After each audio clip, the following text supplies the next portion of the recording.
I now call the January 27th, 2026 virtual meeting of the Charlotte-Mecklenburg Board of Education to order. All members are participating by simultaneous communication via Teams. Madam Clerk, please call the roll. Certainly. Board members, as I call your name, please say present. Board Chair Stephanie Sneed. Present. Board Vice Chair Dee Rankin. Present. Board Member Lenora Shipp.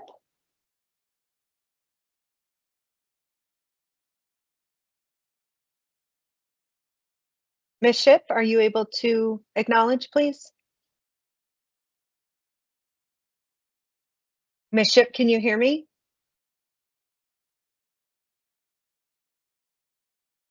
I see Ms. Shipp present, but I'm not sure that she can hear us. I'm going to move on and come back to her. Board Member Liz Monterey-Duvall.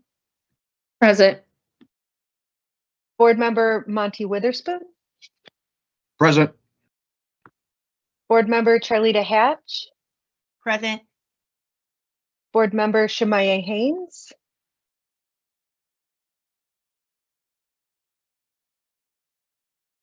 Board Member Shemaya Haynes, can you hear me?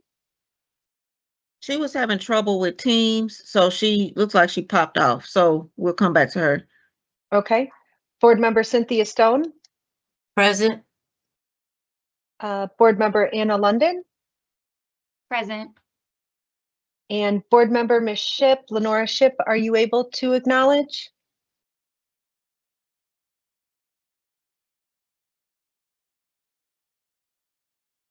Okay, Madam Chair, we have a quorum with 7 members present.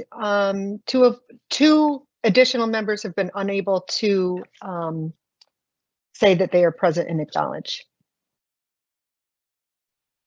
All right, thank you. Board Member Shipp, can you acknowledge now? Oh, yes. I'm sorry. Right. Here. Had a little bit of technical and other problem. All right, we got you. There being no opposition to any items on the agenda, it is adopted by unanimous consent. I turn to Dr. Hill for acknowledgement of our SOFG students.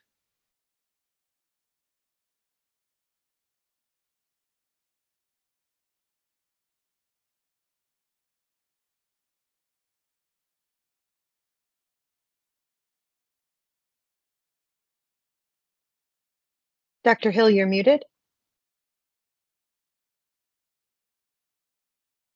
Yes, I apologize. Give me 1 minute, please.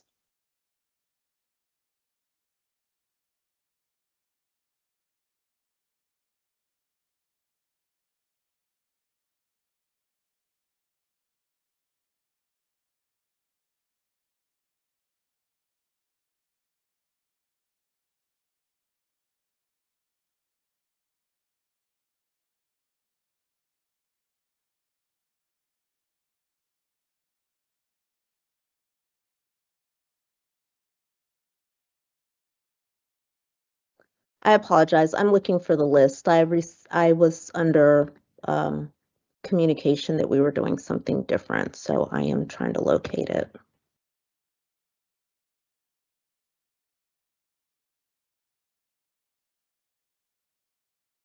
You may not, so Dr. Hill, I thought it was my understanding, if it's not the case, then that's fine, that the students' names were going to be read here, and then that they were going to be in person to get their certificates and take pictures at the next board meeting.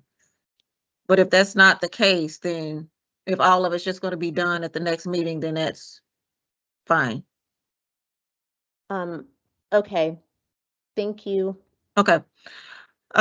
So moving on, so kiddos, if you're on for any particular reason, then to watch, you will be at the chambers, our next meeting, and we will get our pictures taken with you and then call your name so you can be fully recognized and have the experience of being with us in person. All right. As the consent agenda items were provided to the board members in advance, is there such a motion to approve them as presented? I move. It's moved by Vice Chair Rankin. Second.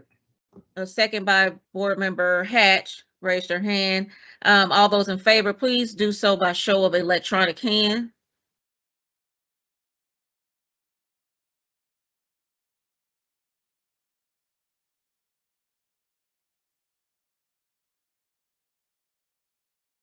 That's unanimous, Madam Clerk, with 8 being present. Thank you. Board members, please remember to lower your hands. I turn to Dr. Hill for personnel appointment. Thank you, Madam Chair. We have 4 personnel appointments this evening.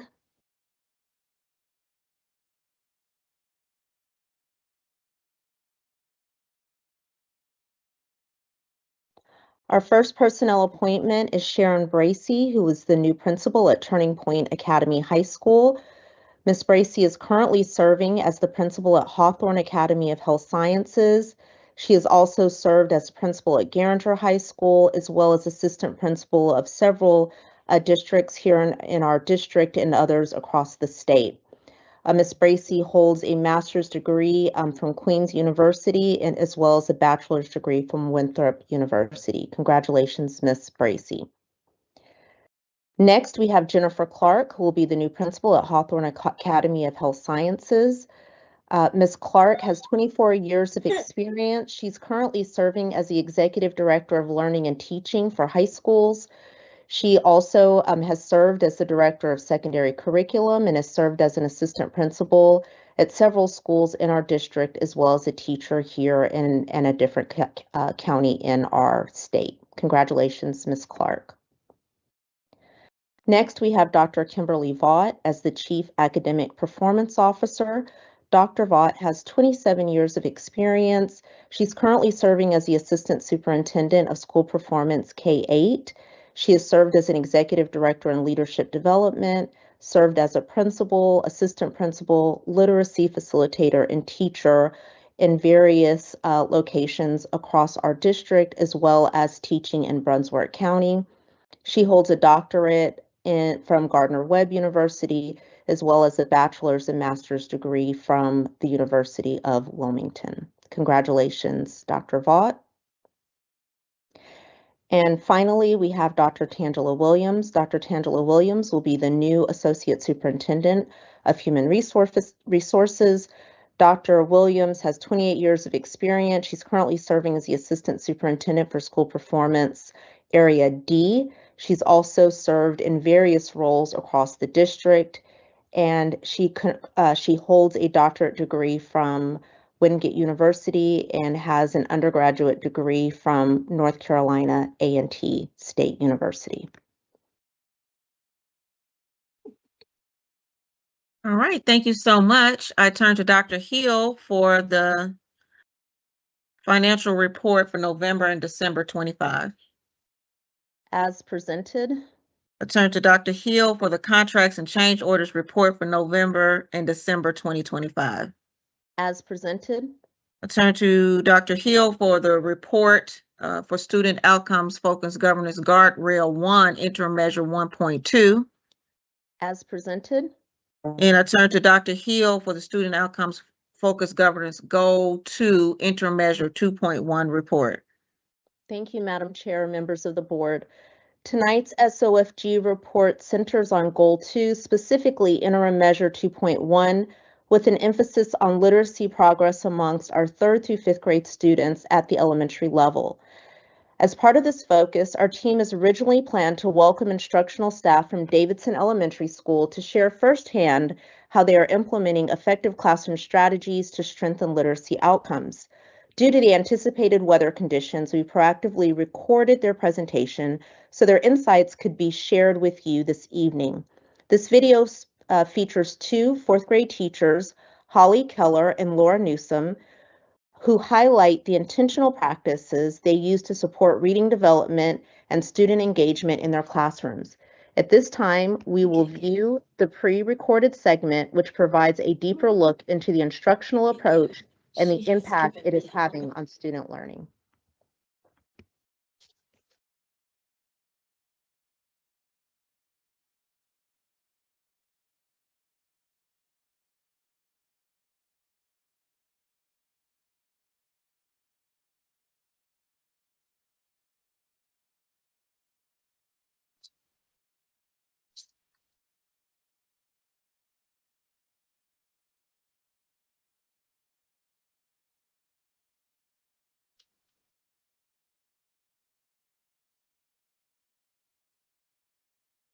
Looks like we're having some technical difficulties. Let's see if we can get that going.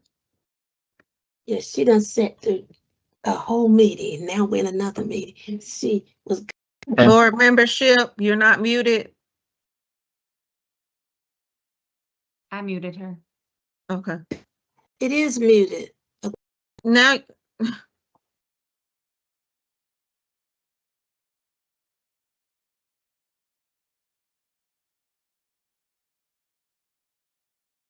I guess we'll give it just a few more seconds. We may not be able to get that shown. It was a Okay. great video, but we'll make sure that we're not able to show it, we'll make sure that we send it to board members and also post it on our website under this report.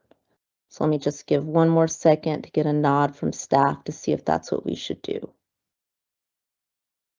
Let's move forward with the report. Okay, all right. Thank you very much. Thank you for working to have that prepared. All right, so I'll just go ahead and jump in with the report, Madam Chair, if that's okay. yes. Okay.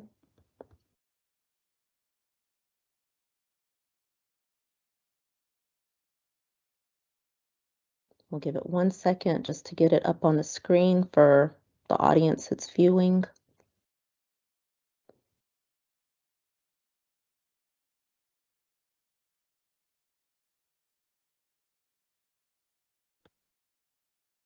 Okay, as I mentioned, this monitoring report is focused on Goal 2, Interim Measure 2.1. I'm presenting to you Goal 2, which is the 25-26 MVPA First Benchmark Student Outcomes Focused Governance Monitoring Report. In addition to Goal 2 overall numbers, this report also contains data specifically for students in grades 3 through 5. This five-year goal is to increase the percentage of students scoring college and career ready on reading end of grade assessments in grades 3 through 5 from 31% in June 2023 to 50% in June 2029. Tonight, I'm reporting out on results from our first MVPA benchmark assessment of this school year. The assessments took place in November and December. Let's first look at the overall goal performance for students in grades 3 through 8. This graph shows the percentage of students achieving CCR compared to the CMS annual targets. Currently, 37% of our students in grades 3 through 8 are projected to reach CCR based on the first administration of the MVPA assessment. This projection is an increase of 4 percentage points over end of year, end of grade reading assessment performance by students in grades 3 through 8 for the year 24-25. This year's annual target is 40%. We need to improve the percentage of our students CCR by 3% to reach this year's target. Here you can see 37% of our 3 through 8th grade students are projected to be CCR. The annual target for this year is 40%. Therefore, we need to increase by 3% to reach this year's target. Here you see the actual numbers. We have a total of 61,375 students. We need a total of 24,550 students needed to reach our target of 40%. And currently we have 22,529 students that are currently CCR, which means that we need an additional 2,021 students in grades 3 through 8 to reach our target this year. Now let's take a look specifically of students in grades 3 through 5. This graph shows the percentage of students achieving CCR compared to the CMS annual targets. Currently, 39% of students in grades 3 through 5 are projected to be CCR based on the first MVPA assessment. This projection is an increase of 3 percentage points over end of year end of grade reading assessment performance by students in grades 3 through 5 for the 24-25 school year. This year's annual target is 41%, which means that we need to increase by 2% to reach our target. On this slide, you see the information that I just shared, but this is our ribbon slide, so you can see year over year performance. Next, you see the actual numbers. Again, this is specifically for students in grades 3 through 5. Based on this information, we need 638 additional students in grades 3 through 5 to reach our annual target. And on this slide, you can see our theory of change bricks on the left-hand side, and on the right, you see a summary of the strategic adjustments. At this time, I will turn it over to Chair Sneed to facilitate the monitoring discussion. All right, the first hand that I see up is Dr. Witherspoon. Thank you. Can you hear me? Yes. Yes. Okay, I just had a question around specific to third grade. What specific instructional approaches or strategies are being deployed to kind of accelerate those students? Sure. So looking back, if we can go to slide, let's see. Perfect. Thank you. Slide 19. We will reference the data in this slide, I think, to help ground the discussion, and then we will take a look at a couple of different other slides. So on this slide, what you will see is each grade level, the total number of students, the total number of students that are CCR, and then CCR projected. The gold column, you will see the improvement from last year's administration of our benchmark from the first to the final benchmark. So you'll notice we had a negative 0.3. So basically from first administration to final, third grade was pretty much stagnant. And then you see in that far column, you can see based on last year, what our projection would be if we pretty much stayed the same. So to your point, Dr. Witherspoon, on this slide, you will see that our third grade has remained relatively flat. What we have learned, if we perhaps can go to slide 25, if we can talk about that slide. Thank you very much. Okay, this slide is taking a look at two different assessments that we give. So third graders are unique in that they take two assessments. They take the Dibbles assessment that we spoke to last meeting when we were talking, last meeting we're speaking specifically about K2 students, but just want to remind everyone that third grade students also take the Dibbles assessment. And then of course, third grade students take the end of grade reading assessment. So one of the things that we've learned is taking a look at the Dibbles assessment, there is a subtest called MAISE. And the MAISE assessment is very closely aligned to how students perform on the end of grade assessment and the reading assessment, meaning that the MAISE is very closely linked to reading. The other subtests in Dibbles are foundational skills. MAISE is closely aligned to comprehension.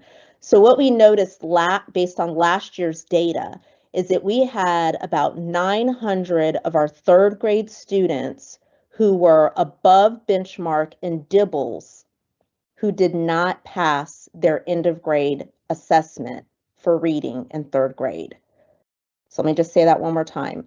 They were above, not at, above benchmark on Dibbles, but they were not successful on the third grade assessment. So what the team very quickly did when they identified that is they pulled these data points together to say, how closely is the correlation between the MAISE assessment and the MVPA based on if they're projected to be a 3, 4, or 5 or a level 2. Based on that, the strategic adjustment that the team made, taking a look at what happens during instruction, and let's skip to slide 43, just for, so everybody is following me. We worked very closely with our principals, central office leaders, supported our principals as well as our school performance areas, master teachers, all of that to take really close look at that data. And we're very intentional in looking at and designing what exactly is happening during the all block. So we've talked a lot about what happens at that teacher table, but really paying close attention to the independent activity and the accountable independent reading time as well, to make sure that what students were doing during the all block was elevated to the level of rigor and standard that's required to be successful on the end of grade assessment. So we had lots of learning. We knew that our third grade teachers worked extremely hard with third grade. Third grade's a very tricky grade because it's their first time taking an end of grade assessment. But based on that learning, we've taken that data and taken strategic moves to impact third grade instruction for this year. Thank you. My apologies for not giving you a page reference. Thank you. Oh, no, it's fine. No problem. Board membership. Yes, my question was kind of that you've said a lot, Dr. Hill, so I think it might have encompassed what I'm talking about specifically as we look at the 638 students that's additionally needed to reach this target, and we have missed just each year just by a small percentage. What do we know specifically as we begin to look at student by student? How much data do we have on these students? I'm sure you have a lot. And then what are the gaps to fill, and the teachers who are working with these students? So that's a lot of a question. No, I think just to your point of, I touched on that a little bit with Dr. Witherspoon's question and response. What I know to be different than last year is thing one is made lots of progress with students in grades 3 through 5 last year. But more specifically, there have been, in terms of data, some things that have taken place. Number one, we talked a little bit about that maze assessment. So the students that are currently in third grade right now, they took, because second graders take the maze assessment too. So our teams in problem solving took a look at what last year's second graders, this year third graders, how they did on that maze assessment, and really use that to target students along with their beginning of grade tests that they're required to take at the beginning of the year, to again make sure that those students that where they sit, to make sure that we are focusing on all the key, pulling on all the key levers as it relates to comprehension in order for them to be college and career ready. So that's thing one. The other thing that I would point out is the dashboard that the accountability division has developed that's very specific for each student. So at every level, the teacher level, the PLC level, the school level, the performance area level, and the district level, we're able to drill down and see where each individual student is and exactly what is needed for that student to move forward. So every school has identified where students are and what our goals are for those individual students. So that's one of the things that we had highlighted in this video, that Davidson Elementary has done such a great job with doing that. Students are setting individual goals and tracking towards those goals. So it's really important that not only we know how students are performing, but individual students know where they are, and they know exactly what they need to do to improve. And my follow-up then, you maybe hit on a little bit, is the teachers, third grade teachers, because I know at one point the district were looking at making sure the quality of the teachers in those classrooms, and especially it depends on school cases, I'm sure. Well, what does that look like now?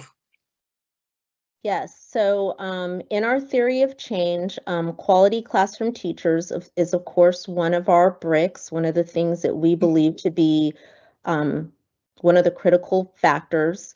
I cannot say enough about our teachers. They are resilient, they're strong, they're smart, and our team has done a really good job in terms of reducing the number of vacancies that we have. So ensuring that all vacancies are filled and that they're filled with quality teachers.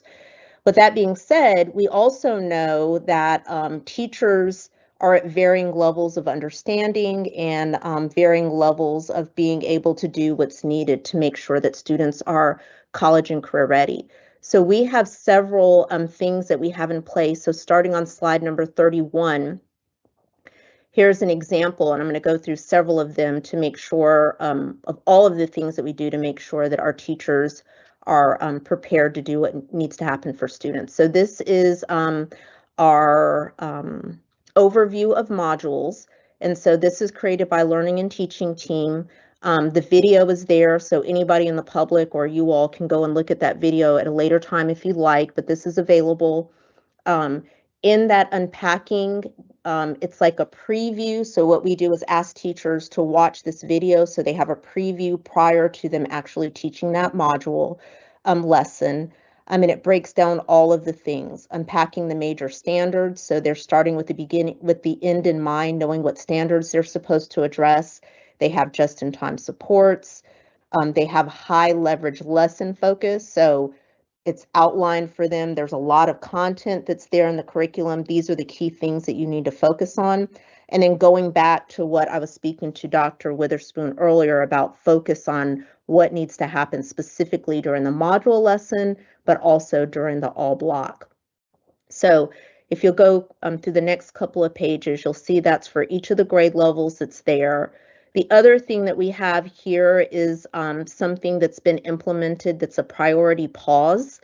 So really in the curriculum, being clear when we need to pause based on standards that are historically low. So reading for information standards 2 and 8 and reading for literature standard 2 is what's been identified here. So in the curriculum, there's actually a priority pause. So we are intentional about pausing instead of just moving forward, making sure that we are really tying into what the rigor of the standard. And then the next, let's see, the next slide. Yes, thank you. This is the other thing that I wanted to share. This really doesn't speak to teachers, but it does speak to instructional assistants. We have really focused on our instructional assistants and everyone that's supporting students. So this is from the Mebane Early Literacy Collaborative from UNC Charlotte. So we've provided professional learning for our instructional assistants. And then I think there's a couple more slides. Yes, thank you. There's an asynchronous course, and then there's a multitude of resources that we have in terms of response to benchmark, doing some text analysis, and then helping with any misconceptions. So doing a lot of work to support our teachers to interpret the data and to be able to use it. Thank you very much. All right, Dr. Hatch. Thank you, Chair Sneed, and thank you, Dr. Hill, for this analysis. I want to ask one question, and just to kind of make sure I'm clear on the data that I think I'm seeing. So it looks like the CCR is increasing for all groups, but the achievement gap, racial achievement gap, is widening, and they're marked off track.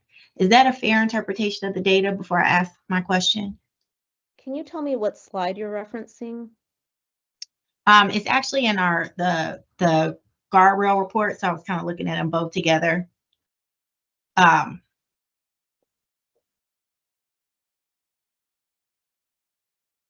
Is this at slides? Oh, that's 3 through 8. Do we have it for 3, 5? Is this the slide that you're referencing? Yes.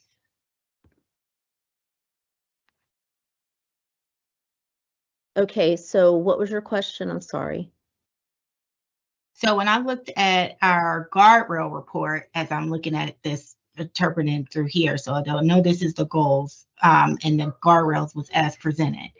But I was interpreting that the racial achievement gap is widening. And I wanted to see if I was interpreting that data correct. Can you tell me between what specific group you're referencing? Yeah, let me pull it up for you. It should, is it on the screen? Yes, it is. It should be on the screen. I just wanted to be able to speak. I just want to be clear on what specifically you're talking about.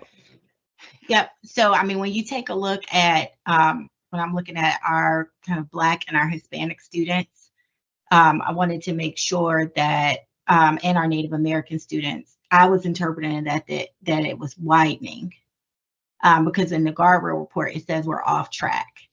And so I wanted to just ask if that was an accurate interpretation of the data. And I could be, that's why I'm asking if I'm interpreting it correctly. Okay, so for this report, we're monitoring, so let me just walk through this slide just so I make sure that I'm clear on what you're asking. So the blue obviously has the student group, that far left-hand column.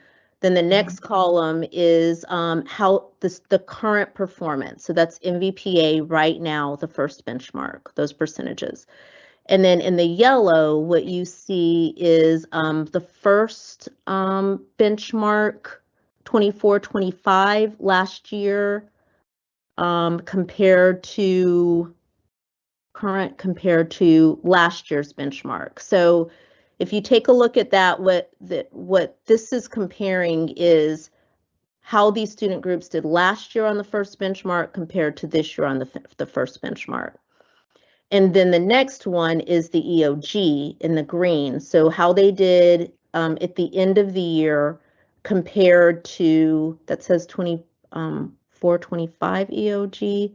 Beth, is that right? I think, oh, sorry, I'm sorry, I'm reading that wrong. Current MVPA compared to last year's EOG.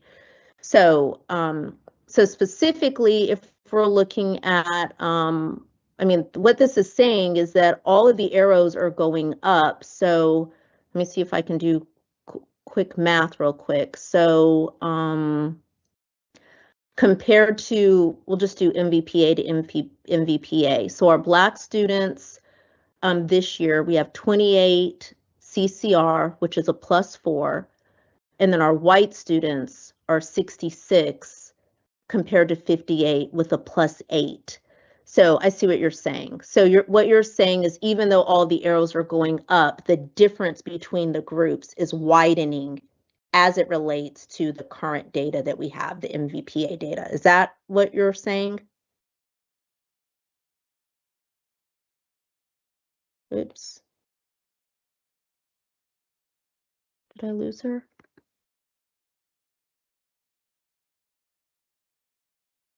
Her screen may be frozen.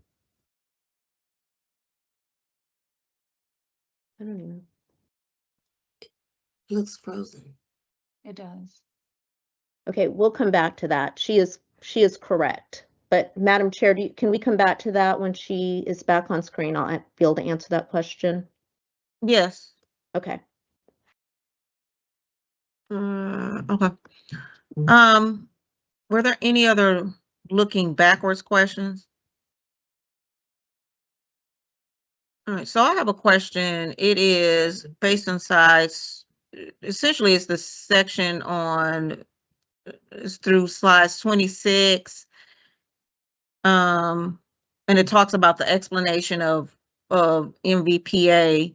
Have you, how have you interpreted these communications and its impact that it has had on the performance of students? Have you been able to make any correlations that there's any increased understandings of MVPA and providing these additional resources to parents? Like, has that correlation been able to be made? A correlation between how individual students are doing and parents receiving the information? Yes. Yeah, so we've not done an analysis from individual student to individual student. Of course, we have our overall data that shows that we are increasing year over year. But the data that we are collecting from parents is A, have they received the report?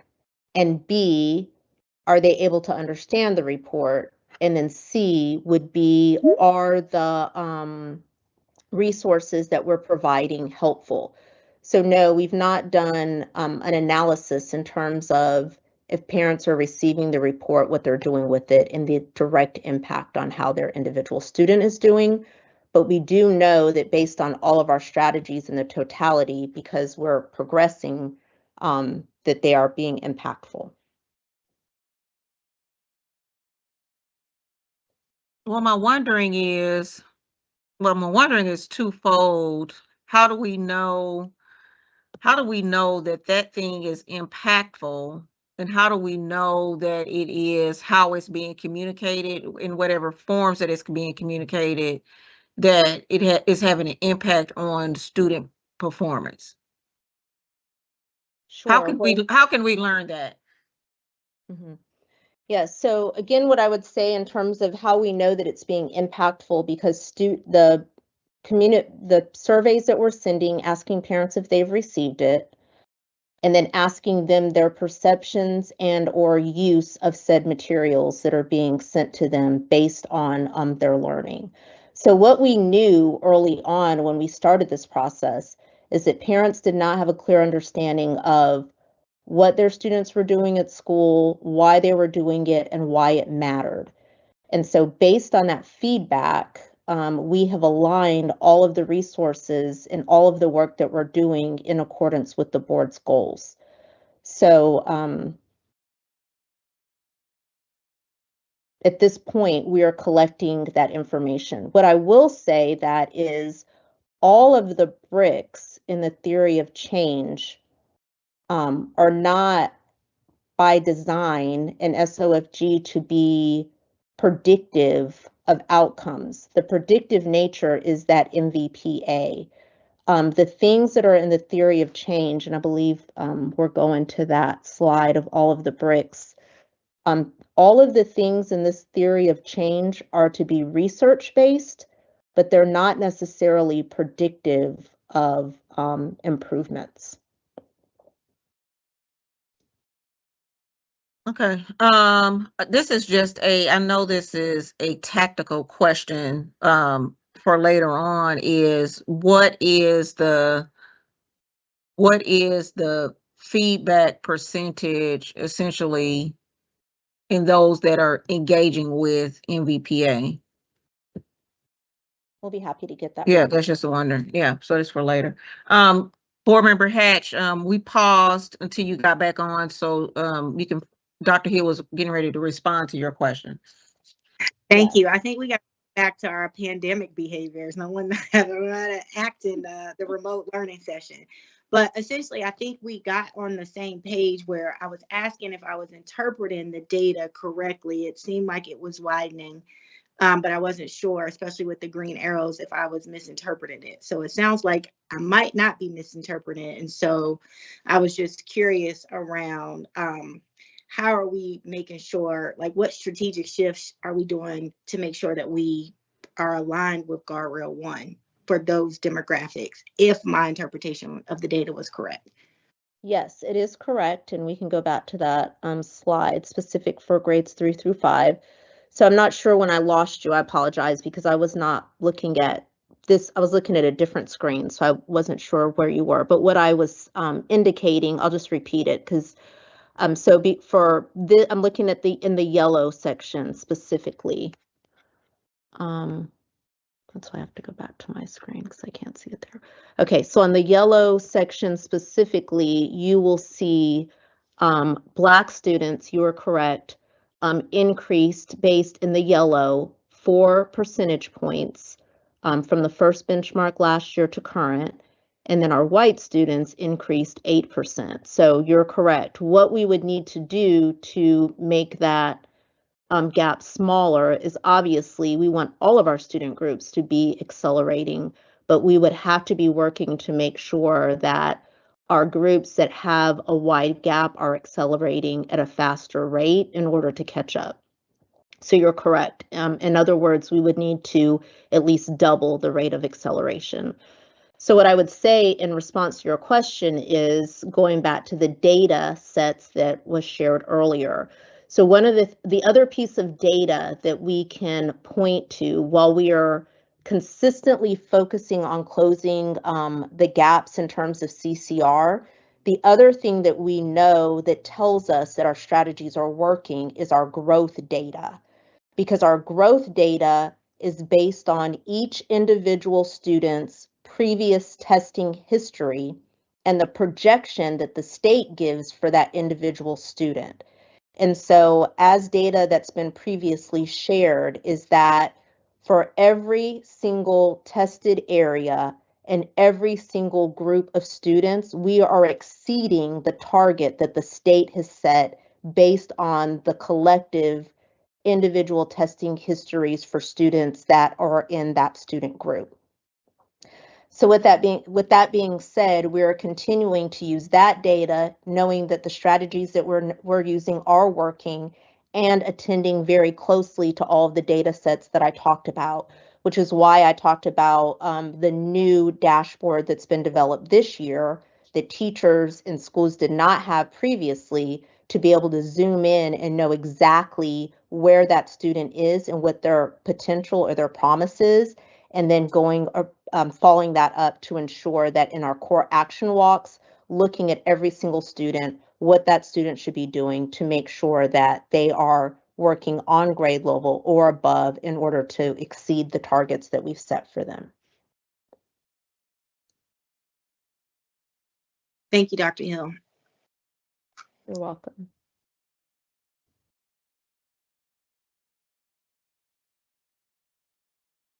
Vice Chair Rankin. Thank you, Madam Chair. I'm looking at, if you could go to slide, I think it's 11 hours where the actual strategic adjustments are. Yes. It's noted that in the theory of change, BRIC high quality teachers, that there are no strategic adjustments needed at this time in this particular goal, in this interim goal.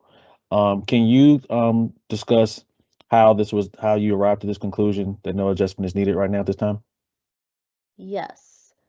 That particular data measures what we have behind that BRIC is teacher retention, staffing stability, priority schools fill rate, and principal and professional development, or excuse me, principal development around recruitment, retention, and development.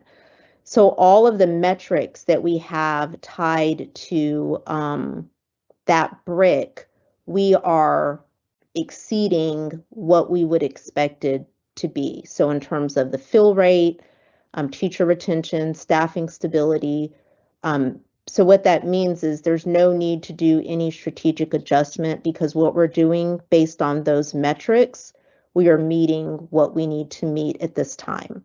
So what we know to be true and what we believe is if we continue to ensure teacher retention, staffing stability, focusing on those priority schools, that is definitely contributing to the increase that you're seeing in this data set tonight. I have a follow-up, Madam Chair. Yes. With that, so high quality teachers, thank you for that, is focusing on really more so not the performance, but more so the retention of staff and make sure we have teachers in our positions, in our classrooms teaching. So if you could talk through forward-facing, how the BRIC and strategies within high quality teaching in conjunction with high quality core instruction, how that will get us to our goal together. If those are intertwined, if they're not, that's fine. Are those intertwined? That will be, and how those strategies together will get us to our goal. Yes. Hold that thought one second, Vice Chair Rankin. I just want to make sure there's not any more backwards. Oh, I thought we were forward facing. I'm sorry. Backwards looking questions. I don't think there are any. Let's go ahead, Dr. Hill. Okay. So can go ahead. Where are you going? Thank you. All right. So just want to restate the question to make sure that I have it, as well as all the board members and everyone who may be watching. I think your question was, what is the relationship between the high quality teachers and then the high quality core instruction, if there is any? Is that correct? Yeah, and how those we see that there's no adjustment needed for high quality teachers, but we know what it's composed of. But the strategies within the high quality core instruction, how do those strategies work together to get us to our targeted goal? Yes. Okay, so in terms of the high quality teachers, all the things that I just named, the first step is making sure that we have teachers that are in the building. Now, in terms of high quality teachers, while the metrics that we're collecting there as it relates to retention, for example, or staffing those priority schools, there is a lot of strategic professional development that goes into supporting our teachers before they even step foot in the classroom.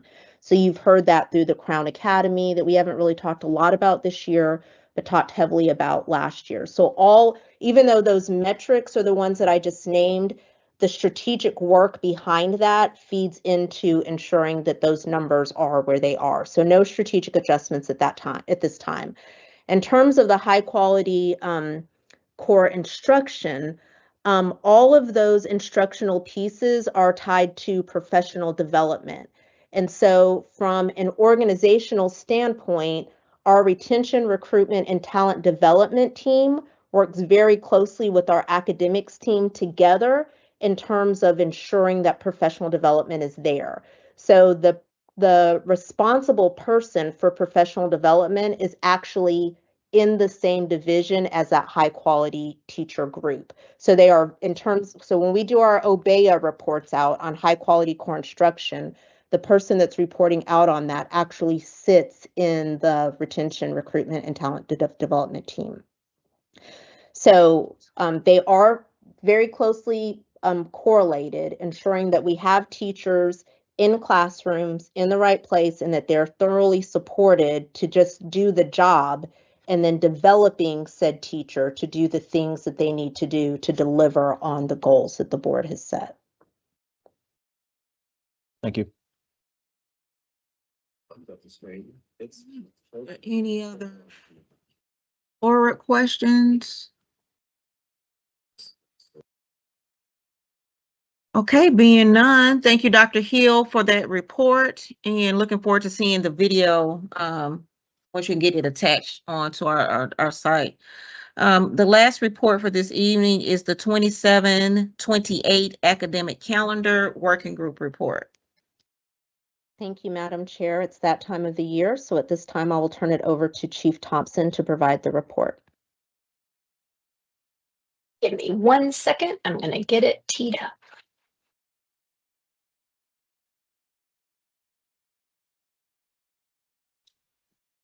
Okay, good evening. Tonight I'll present the first of 2 reports on the development of the 27-28 academic calendar. This report includes an overview of the calendar development process, the legislative and board policy requirements that inform the academic calendar, 2 drafted options for the traditional school calendars for the 27-28 school year that will be shared with the community following this meeting for feedback, and the drafted 27-28 calendars for our CPCC and UNCC middle and early college high schools. Because Hawthorne Academy of Health Sciences will be transitioning to an early college in the 26-27 school year, you'll be seeing that calendar along with the 27-28 calendar as well. This report tonight is for informational purposes and to launch our community survey. No board action will be requested at this meeting. The academic calendar development process supports each of our 4 pillars of excellence. The development process for the 27-28 academic calendar began in December with 2 virtual meetings of the academic calendar working group. The working group included 113 members representing a diverse range of stakeholders from each of Dr. Hill's superintendent advisory councils. These include our central office leadership team, our principal leadership advisory team, our multi-faith advisory council, the school performance area leadership, parent family advisory council, student advisory council, and teacher advisory council. I'd like to take this opportunity to say thank you to this year's academic calendar working group members under the leadership of Executive Director Danielle Miller for their unwavering dedication, hard work, and commitment to Charlotte-Mecklenburg schools. Their participation has been so very valuable. The objectives for the academic calendar working group were to draft 2 calendar options for our traditional schools for the 27-28 school year, to draft 1 calendar option for the CPCC and UNCC early and middle college high schools for the 27-28 school year, and to draft both a 26-27 and 27-28 calendar for Hawthorne Academy of Health Sciences. The working group's efforts were guided by a commitment to maximizing instructional time for all students while ensuring compliance with North Carolina law, adhering to North Carolina Public Schools benefits and employment policies, and aligning with Charlotte-Mecklenburg Schools Board of Education Education Policy, OCAL. Shown here is a timeline of the 27-28 academic calendar development process. The process started with 2 meetings of the academic calendar working group in December. Their work informed the 2 27-28 academic calendar drafted options that will be shared this evening. Following this evening's report, a community survey will launch, asking Charlotte-Mecklenburg Schools stakeholders to provide their preference as well as their rationale for their preference on the 2 drafted options.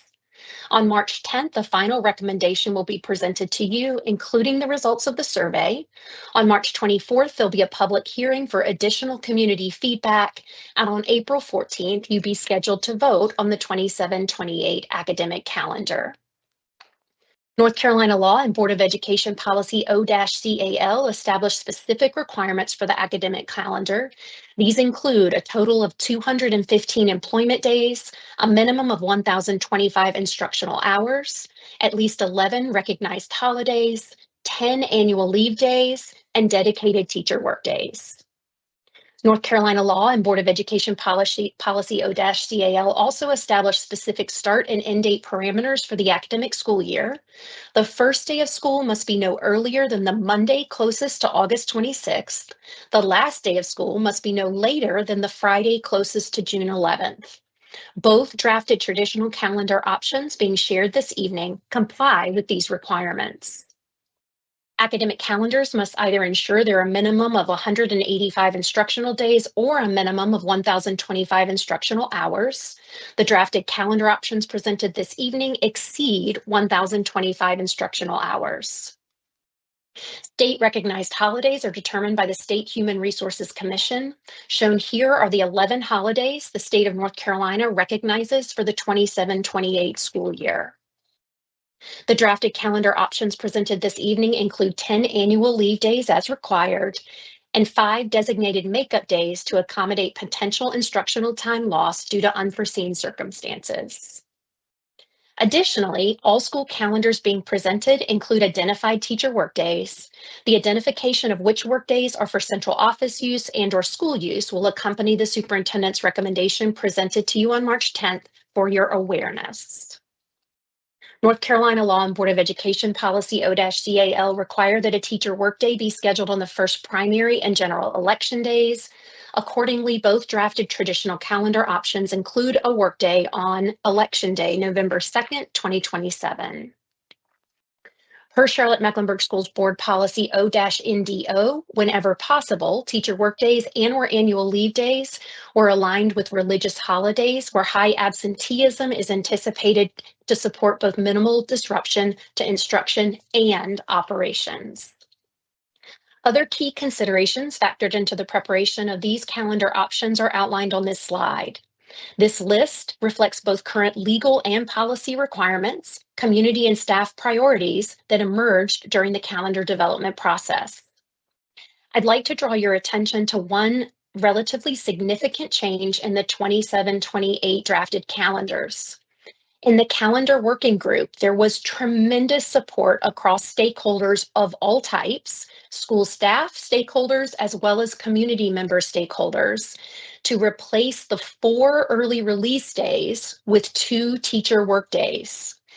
Working group parent members cited that early release days are very difficult for childcare.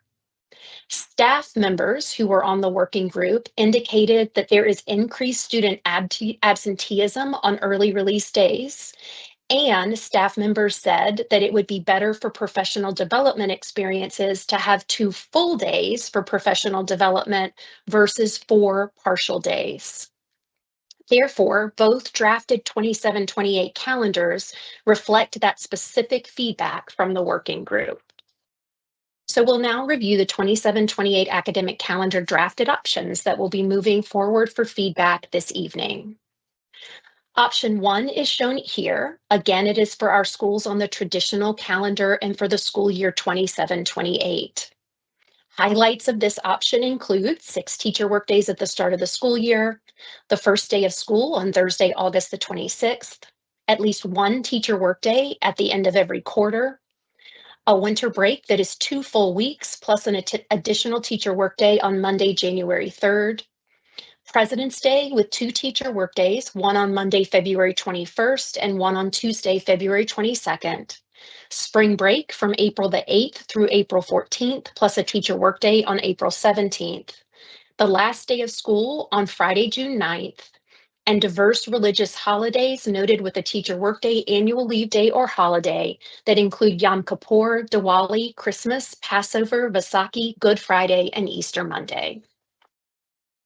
Option 2, also for schools on the traditional calendar, is shown here. Highlights include 6 teacher workdays at the start of the school year, the first day of school on Tuesday, August the 24th, at least 1 teacher workday at the end of every quarter, a winter break that is 2 full weeks with a teacher workday at both the start and the end of break, President's Day, a teacher workday on Monday, February 21st, later that week, a teacher workday on Friday, February 25th in observance of Eid al-Fitr, which begins at sundown, spring break, which is Friday, April the 14th through April the 21st, the last day of school on Wednesday, June 7th, and diverse religious holidays, which include Yom Kippur, Diwali, Christmas, Eid al-Fitr, Good Friday, and Easter Monday.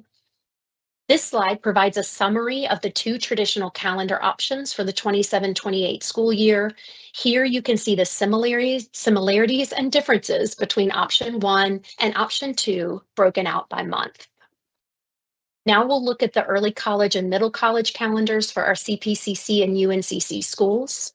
The drafted CPCC calendar complies with North Carolina law, Board of Education policy, and is aligned to the Central Piedmont Community College's 27-28 academic calendar. The drafted UNCC calendar complies with North Carolina law, Board of Education policy, and is aligned to the UNC Charlotte's 27-28 academic calendar. And the Hawthorne Academy of Health Science calendars for both 26-27 and 27-8. The draft for 26-27 complies with North Carolina law, Board of Education policy, and is aligned with the Carolinas College 26-27 academic calendar. The same is true for the drafted 27-28 Hawthorne Academy of Health Sciences calendar. Tonight, we'll be launching our 27-28 traditional calendar academic community survey to gather our community's calendar preference and qualitative feedback. Last year, we had over 10,000 responses, and we are looking forward to getting even more this year. The survey will be available from this evening through February the 13th and can be accessed via our Charlotte-Mecklenburg Schools website. We will also be pushing it out through the sources listed on this slide to the stakeholders that are indicated. The feedback will be reviewed to inform the superintendent's final recommendation to you at the March 10th Board of Education meeting. We look forward to lots of feedback that will inform that recommendation. And that concludes this report on the 27-28 academic calendar working group process. And I'll turn it over to Chair Sneed to facilitate questions. Thank you so much, Ms. Thompson. Board members, do you have any questions? Board Member London. Thank you, and thank you for sharing everything that was put into this. My question is the work group, the participants. Can you just share again, like what the makeup of the participants was, or go back to that? Yes, absolutely. Here I am. Yes. So it included 113 representatives from all of the superintendent advisory councils. And so you can see on this slide that our central office team was represented with 22 participants. Our principals leadership advisory team had 14 participants. Our superintendent's school performance area, multi-faith, thank you, advisory council had 5 participants. Our school performance areas 9. Our parent, family, and advisory council had 34. Our students 14, and our teachers 15. And if I may describe what happened with those groups is we gave them a similar presentation to explain all the parameters. People were put into groups in breakout sessions, and each group formed their own draft calendar. Those calendars were then assimilated and put together. And then in the second working team session, folks were able to give feedback on what worked about each group's calendar, and then able to express their preference for calendar. All of that informed staff's review of their preferences to ensure that we are compliant with all things. And those have, and then the output are the drafts that you see this evening. Thank you. Thank you. Absolutely. Board Member Haynes? So my question is one that I think I know the answer to it, but I want to ask anyway. So is CPCC and UNC and Hawthorne, I'm sure it's a different calendar, but is there any way to maybe get the traditional calendar more closely aligned with those calendars? The reason I'm asking that is because sometimes people have children in multiple magnet programs, things like that, and it gets confusing, and well, you know the pitfalls of that. I thought I'd just ask the question. Yes, it is a tricky thing because we do have to look at what Central Piedmont Community College's CPCC's calendar is, UNC Charlotte's calendar, and those don't line up perfectly with Charlotte-Mecklenburg Schools calendar or even our state requirements.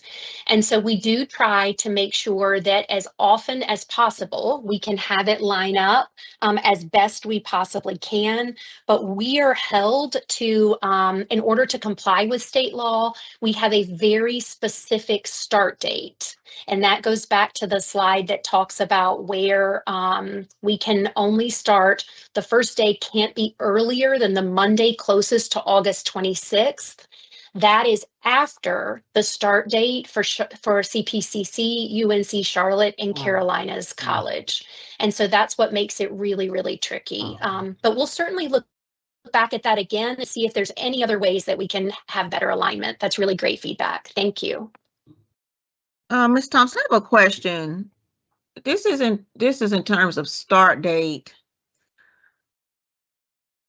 Would it be possible, let's just say Monday is August 26th, that's the start date. Could those then, we have a series of teacher work days and that'll push back really the time, and then that can make exams before winter break? Are you asking if we start on the 26th, can exams just call it a be teacher work day? And I don't know how many days it would take to do that. I'm just curious. So if we started on the 26th, could we have exams in semester 1 before the winter break? Is that the question? Yes. There aren't an equal number of days between August 26th, where you see this red apple right here, and then the winter break, as there are between January and all the way through May. I'm thinking about this incorrectly. Yes. So we need an earlier start date. We need an earlier start date in order for that to happen. It's not the teacher. We need an earlier start date in order to have exams to be finished before. Yes. And for the semester. Yes, I'm sorry, I didn't mean to cut you off. And for the semesters to be equal in length, because many of our high school students take semester courses. And so you wouldn't want for the first semester to be, let's say, 75 days, but then the second semester courses to be like 100 days. Now, there could be more equality, but then we would have like no teacher work days and no holidays in the first semester. And that also would not be helpful for teachers or for students or for parents for things like parent-teacher conferences and that type of thing.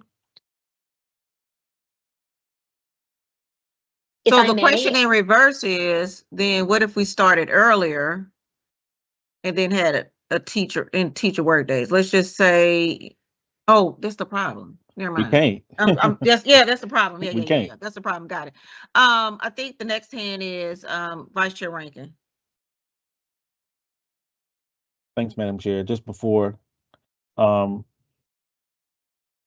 way we could do this is if we put pressure for those who are watching this on our General Assembly to do the right thing and allow calendar flexibility. But I'm gonna get off my high horse. So my question is, can you go back to the comparison of the calendars again, that slide where it was showing? Yes. So I just want to make sure this is correct. So the option 2 is one that starts early and gets out early. Is that right? just 2 days earlier, yes. So option So 2 starts 2 Option days 2 earlier. starts 2 days earlier and gets out of school 2 days earlier. Is that right? That's correct. With the same even amount, and it has the same even amount of holidays, teacher work days, and everything. Yes, it does. Okay, just want to make sure I was looking at it correctly. All right, thank you. And if I may, sometimes we get feedback when we launch the community survey that is really helpful, and we will take that feedback and form a third option that becomes our final recommendation to you.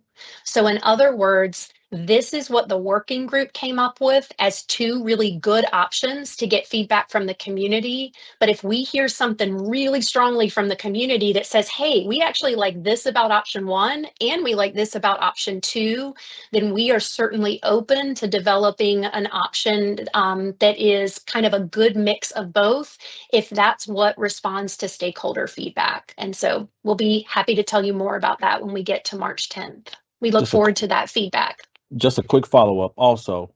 Are the Sure. spring breaks the same number of days? Because it looks like option 1, it visually looks like it has more days when you look at when you comparing the comparison you just had. Are they the same amount of days, including teacher work days? You can see that in option 1, there are 4 annual leave days, 1 holiday, and 1 teacher work day, all in April. And for those who celebrate or not recognize, April the 16th is Easter.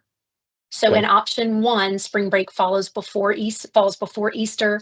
In option 2, there's 1 holiday, that's the same, but instead of 1 teacher work day and 4 annual leave days, we have 5 annual leave days, and spring break falls after the Easter holiday in this option. So same number of days for students, but for staff, one of those days would be a teacher work day in option 1, and all would be annual leave days in option 2.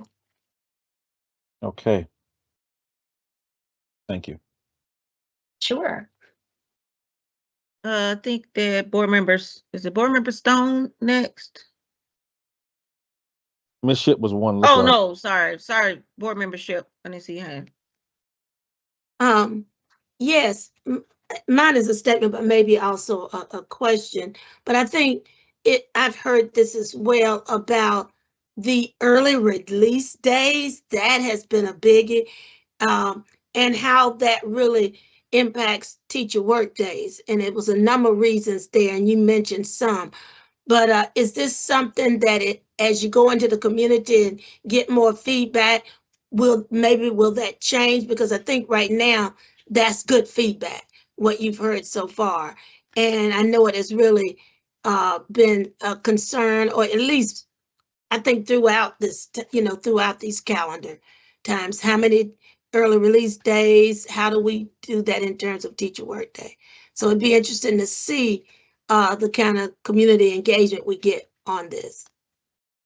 I agree. Yes. And just noting that it's an equal number of hours, right? So it will match out in the end. But it was very interesting. I was really, you're always thrilled when you get really good feedback from a group of people, like they take it real seriously and give such quality feedback. And we were thrilled to get good feedback that made a lot of sense and was very similar across stakeholders. So we do look forward to more of that. Yeah. Thank you. Thank you. Board member Stone. Hi, thank you. Thank you, Ms. Thomas. This is a really great display of information to people. I want to compliment you on the thing and actually allowing the work days to occur after at quarter end, especially the 2 in the fall. Really helpful, I think. Could you please review the process for the community engagement dates so that we can make sure our constituents understand the timing of all of this? Because I think I understood you to say we're going to vote on March the 10th. Thank you. That is correct, yes. And so the community engagement poll will launch tonight immediately following this meeting, and there will be multiple social media pushes through February the 13th. We are not going to do a phone call tonight because we did not want to have any more communication going out around this that could be confusing to families given other communication that's taking place. Folks can go to the website and we encourage anyone to participate. We will have social media platforms that are pushing out the link. For CMS staff, it'll be located on the CMS intranet. For families, we'll do a messaging through the Infinite Campus Parent Portal and through Parent Squares. Many of our families are used to getting those Parent Square messages. Those will be going out to all families. And for students in grades 5 through 12, because their voice around academic calendar is very important as well, we'll be doing push outreach, what I call push outs, so that we make sure that we're not waiting for them to come to us, but that they're receiving messages through their version of Parent Square, Student Square, and also through their learning platform, Canvas. So between now and February 13th, we encourage folks to participate. And it's not just figuring out, like choosing option 1 or option 2. We'll also ask you questions that help us understand what you liked about option 1 or option 2, so that if we do see a need to do some combination of both, that we're able to do that when it comes time for the final recommendation. And Board Member Stone, I'll also offer that even after that recommendation on March 10th, there will be another opportunity for community feedback through the public hearing that next board meeting. All right, thank you. Board Member Haynes. I'll keep it real brief. In terms of the half days, I just want to give this feedback that negatively has impacted my daughter this year because she's at an express stop, and by the time she gets home, she could have actually been in school all day. So just to let you know that. Thank you for that feedback. All right, I believe there are no other questions. And being that we have no other items on our agenda this evening, this meeting is adjourned. Thank you so much.